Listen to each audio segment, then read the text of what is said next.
안녕하십니까. 대성회계법인의 이경원 회계사입니다. 이번 시간은 쉬운 계정강호별 회계 해설 13번째 시간 무형자산입니다. 예전에 그 유형자산에 대해서 말씀을 드렸기 때문에 그거랑 같이 비교해 보시면 좋을 것 같습니다. 일단 블로그 연재 24편 중에 지금 무형자산 13번째 끝이 보입니다. 일단 무형자산이라고 하면 일반 회계 기준에서는 임대, 관리에 사용할 목적으로 보유하고 있으며 물리적 실체는 없지만 식별할 수 있고 이런 결국 무형자산, 유형자산과 동일하지만 물리적 실체가 없다라는 차이가 있습니다. 근데 이제 IFRS에서 보시면 이렇게 그냥 단촐하게 되어 있습니다. 결국 차이가 뭐냐면 임대 관리에 사용할 목적 이게 이제 없죠? 그래서 결국 이 회원권 중에 일부는 IFRS상 무형자산에 이제 해당되는 특이한 결과가 나오게 되죠. 어떻게 보면 암호화폐도 물리적 실체가 없기 때문에 IFRS에서는 여기에 적용이 되는 거죠. 그래서 지금 현재 IFRS에서는 별도의 기준서가 필요 없다라고 얘기를 하고 있는 거죠. 무형자산의 기준서를 따르면 된다라고 생각하는 거죠. 결국 그래서 물리적인 실체가 없는 자산이 이제 무형자산이 될 거고, 다만 일반 회계 기준에서는 사용 목적이어야 돼야 된다. 유형자산도 마찬가지죠. 사용할 목적으로 보유한 자산. 결국 그게 유형자산, 무형자산. 무형자산 종류를 보시면 소프트웨어도 있고, 산업재산권에 해당하는 특허권, 상표권 등이 또 있고, 일반적으로 개발비, 영업권 이런 것들을 보통 무형자산으로 계상을 많이 하고 계십니다. 표시라고 제가 제목을 붙여봤는데요. 특이하게 유용자산은 이렇게 감가상각노객, 선선차손노객, 국고보조금 이렇게 다 건별로 재무제표에 계상을 하죠. 근데 무형자산은 이렇게 순액으로, 보통 국고보조금이 있으면 국고보조금은 좀 표시는 하던데 이렇게 순액으로 좀 표시를 합니다. 그래서 이거 작성하다가 왜 그럴까라고 했는데 기준상에서나 그런 데서는 딱히 다르게 표시에 대해서 말하고 있는 건 없는데 재무제표 표시 기준서에 보면 예시 재무제표가 있습니다. 거기에 보면 유형자산이 이렇게 표시가 되어 있고 무형자산은 그냥 순액으로 표시하는 예시가 있는 거죠. 네, 그래서 거기까지 찾아봤습니다. 근데 어떤 회사들은 이렇게 유형자산과 동일하게 표시하는 회사도 있습니다. 따라서 사실 표시의 문제이기 때문에 어떻게 표시를 해도 상관은 없지만 무형자산은 이렇게 순액 표시한다. 다만 이게 순액이기 때문에 감가상각할 때 주의해야 된다라는 말씀 드리고 싶습니다. 이제 상각, 무형자산, 유형자산 다 상각이 좀 굉장히 중요할 텐데 무형자산 상각에 대해서 좀 말씀을 드리겠습니다. 그리고 이제 법인세법상 무신고시에 유형자산은 건물 구축부문 정액법, 기타는 정률법을 쓰게 되어 있고 무형자산은 정액법을 쓰게 되어 있습니다. 다만 사실은 회사가 설립할 때 라든지 변경 시점에 신고를 하면 어떤 방법이든 쓸 수가 있습니다. 다만 많은 회사들이 요거는 정액법, 요거는 정률법, 무형자산 정액법 쓰고 있죠. 최초에 설립할 때 따로 상각 방법을 신고를 하지 않았기 때문에 그런 것이다 라고 생각을 하시면 좋을 것 같고요. 그 다음에 내용연수 관련해서 제가 유형자산 때 설명을 드렸는데 별표 2, 3, 5, 6번에서 유형자산, 무형자산에 대한 내용연수를 법인세법으로 규정을 하고 있습니다.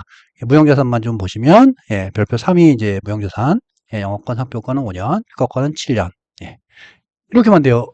등이 있으니까 여러 가지가 있는데 찾아보면 소프트웨어는 없습니다. 저도 이제 최근에 알게 된 건데 예규에 소프트웨어는 비품 내용 연수를 적용한다 이런 예규가 있습니다. 그래서 5년을 쓰는 거구나 라고 저도 생각했던 것 같습니다. 그리고 이제 특허권 같은 경우는 7년인데 그게 좀 해설이 필요하죠.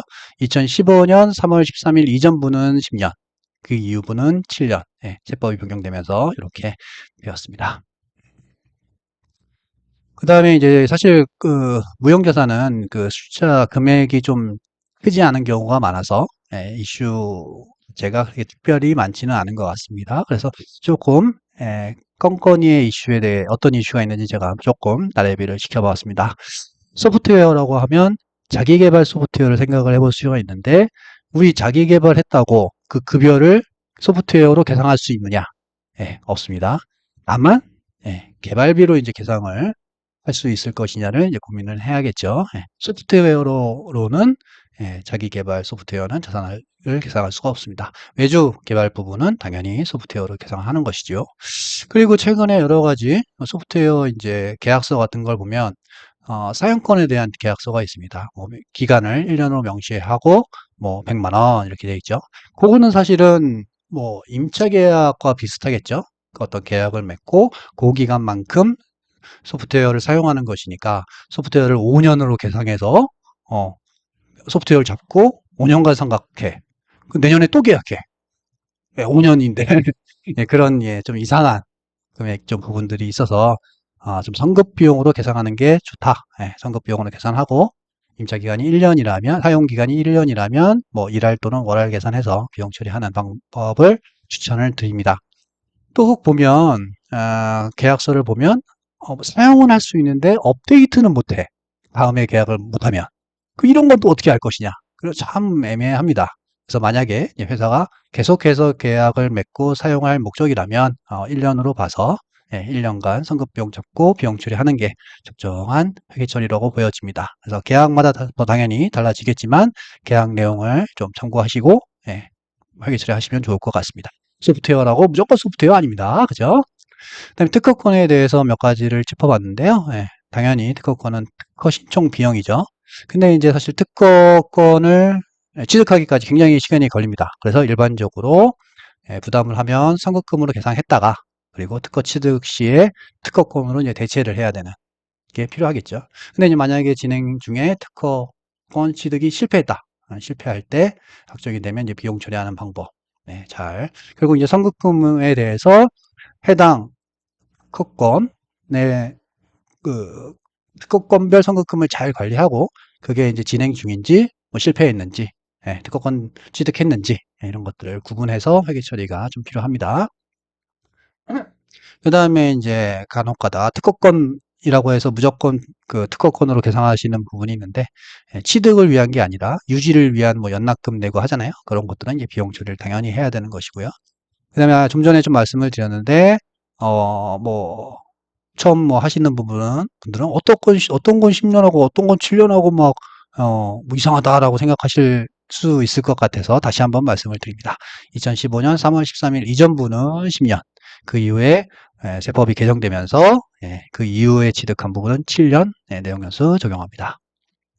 그 다음에 이제 영어권에 대해서 좀 말씀을 드리려고 하는데요.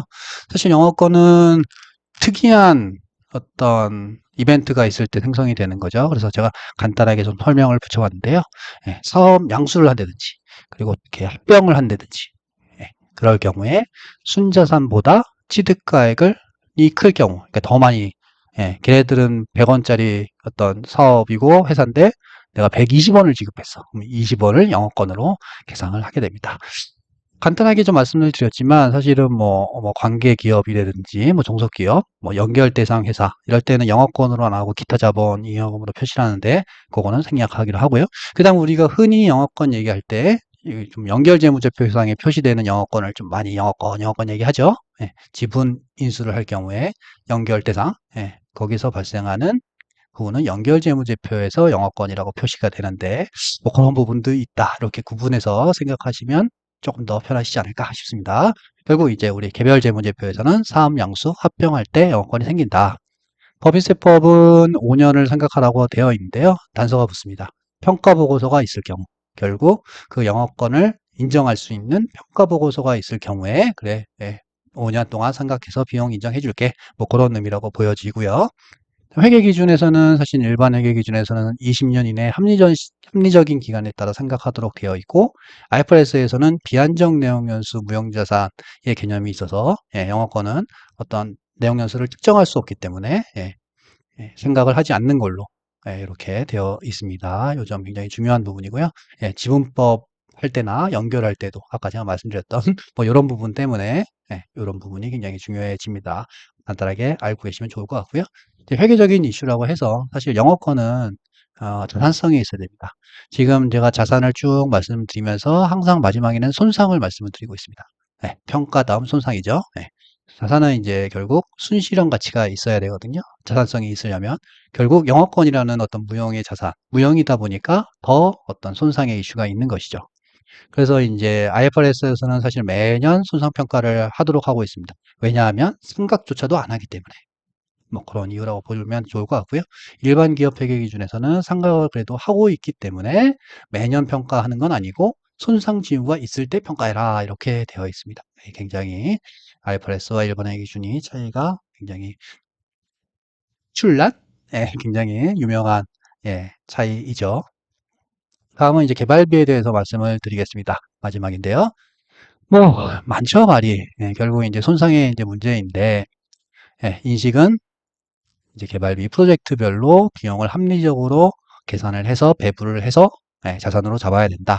왜냐하면 그렇지 않으면 손상되기 때문이다 인 건데요. 손상을 보시면 뭐 여러 가지의 조건들이 있는데 그 이제 개발비 계산 금액이 예, 그 개발을 완료할 수 있냐? 그리고 완료돼서 판매하고 사용할 수 있냐? 예, 기술적, 금전적으로. 예, 기술이 없어서 성공 완료 못할 수 있잖아요. 돈이 없어서 완료도 못하고 판매 사용도 못할 수도 있습니다. 그러면 개발비로서 자산성이 없다는 것이죠. 그리고 판매 사용하더라도 어떤 효익이 있어야 된다. 예, 개발비를 1억 써놨는데 앞으로 그걸로 돈 벌 수 있는 게 1,000만 원밖에 안 될 것 같아. 그럼 1억을 계산할 수 없는 거죠. 예, 결국 개발 완료 시점까지 그리고 그 판매 사용하는 시점까지 기술적, 금전적 예, 자원이 충분하고 그게 가능하다고 인정이 돼야 되고 그 이후에서도 충분하게 효익이 나와야지 손상을 피할 수 있다. 예, 그래서 결국 개발비는 기가 참 어렵다라고 말씀을 드리고 싶습니다. 청각에 대해서 좀 말씀을 드리면요. 예, 생산 및 판매 시점부터 20년 내에 합리적인 기간에 하도록 되어 있습니다. 이건 뭐 법인세법이나 회계적으로도 마찬가지인데, 근데 이제 법인세법에는 이런 규정이 또 있어요. 법인세법상 따로 신고를 하지 않았다. 뭐 10년 이렇게 신고를 안 했다면 무조건 5년 상각해라. 예, 이렇게 말하고 있습니다. 그래서 개발비가 처음 생기면 법인세법상 신고 5년으로 생각 안 하려면 신고를 별도로 해야 되는 것이고요. 근데 이제 회계적으로는 그냥 20년 기간이 합리적인 기간이니까 요 점 잘 생각을 하시면 좋을 것 같습니다. 지금까지 예, 무형자산에 대해서 설명을 드렸습니다.